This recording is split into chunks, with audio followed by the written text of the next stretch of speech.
मैं नास्तिक क्यों हूँ। भगत सिंह द्वारा लिखा एक लेख है जो उन्होंने लाहौर सेंट्रल जेल में कैद के दौरान लिखा था और इसका प्रथम प्रकाशन लाहौर से ही छपने वाले अखबार द पीपल में 27 सितंबर 1931 को हुआ। यह लेख भगत सिंह के द्वारा लिखित साहित्य के सर्वाधिक चर्चित और प्रभावशाली हिस्सों में गिना जाता है और बाद में इसका कई बार प्रकाशन हुआ। इस लेख के माध्यम से भगत सिंह ने तार्किक रूप से यह बताने की कोशिश की है कि वे किसी ईश्वरीय सत्ता में क्यों यकीन नहीं करते हैं।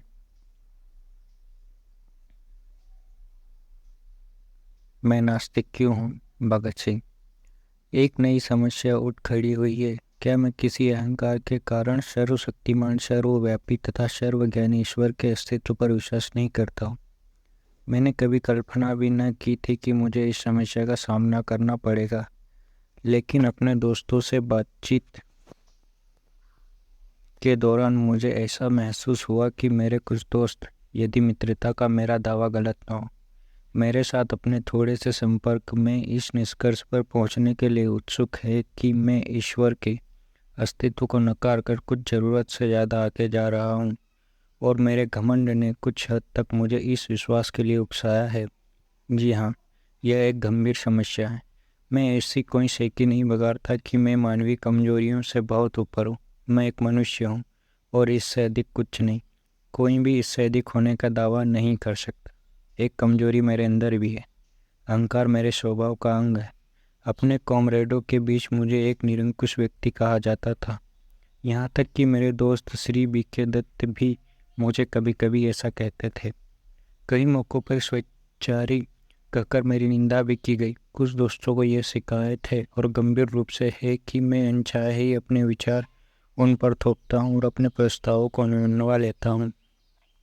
यह बात कुछ हद तक सही है। इससे मैं इनकार नहीं करता। इसे अहंकार भी कहा जा सकता है। जहाँ तक अन्य प्रचलित मतों के मुकाबले हमारे अपने मत का सवाल है, मुझे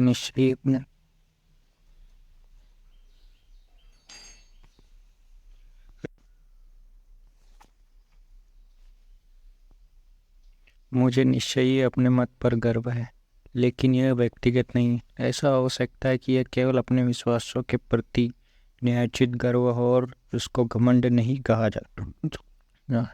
घमंड, या सही शब्दों में अहंकार, तो स्वयं के प्रति अनुचित गर्व क्या दिखता है। तो फिर क्या यह अनुचित गर्व है जो मुझे नास्तिकता की ओर ले गया, अथवा इस विषय का खूब सावधानी के साथ अध्ययन करने और उस पर खूब विचार करने के बाद मैंने ईश्वर पर अविश्वास किया।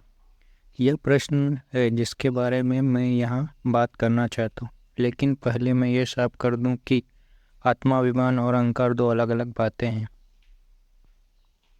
पहली बात तो मैं हाँ